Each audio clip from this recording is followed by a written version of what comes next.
Francis the Child Predator Ngannou. I love kids. The Cameroonian beast just got absolutely flatlined by Anthony Joshua. That knockout reminded me of what Ngannou did to Stipe in their last fight. Just folded into a pretzel. I had my money on Joshua, but my god, he made that look too easy. 3 knockdowns and putting Ngannou out in the second round? Not even the all-knowing Drake expected that to happen. Jokes aside, I hope that the guy's okay though.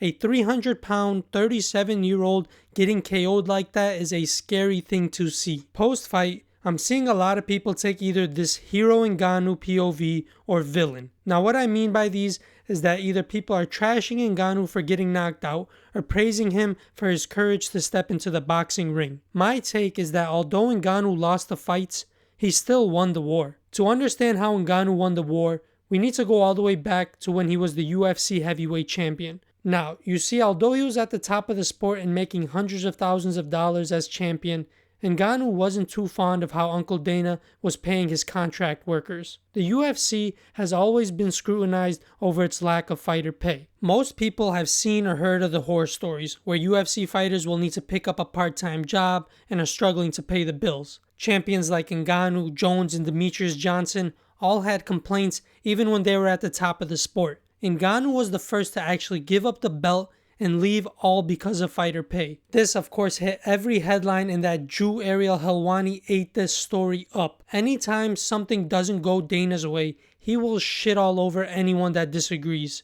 It is his way and no way around it. So when Ngannou started to complain about fighter pay and then straight up relinquished the belt, Dana transformed into a tomato. Anytime Ngannou was brought up, you could tell that deep down Dana despised the guy. Dana even confirmed that Ngannou would never fight in the UFC again when a reporter asked him about it. He threw out that fake "I wish him all the best" line. When Ngannou left the UFC, there was a couple of months where everyone was debating on whether or not he made a good or terrible decision. Some praised him for standing up to the UFC, and some clowned him for giving up his title and MMA career. But once that Fury Ngannou fight was announced, most people shifted their point of view. This was even more the case when Ngannou shocked everyone and went toe-to-toe with the supposed boxing GOAT. He knocked down Tyson and took him to a controversial decision.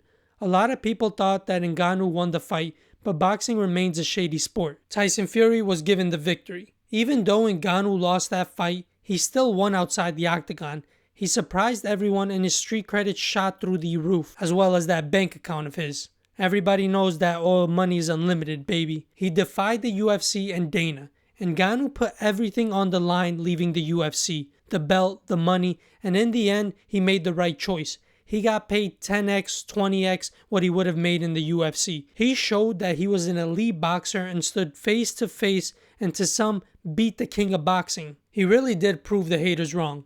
After that Fury fight, he was on top of the world. The story going into the fight was that Fury was going to prove that boxing is a completely different game. He was supposed to run right through the MMA guy.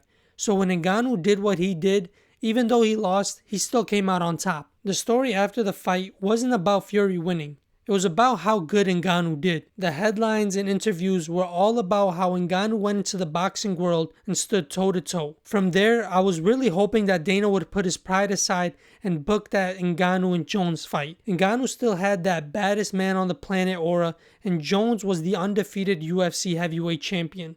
That fight at the time would have put up a record-breaking pay-per-view. It wasn't just a fight to make. It was the fight to make. Now with Jones dealing with that pec tear and Ngannou just being clean KO'd, it's gonna be the biggest what if fight of all time. And all because of greed. I will never forgive you, Dana. Well, nothing we can do now, I guess.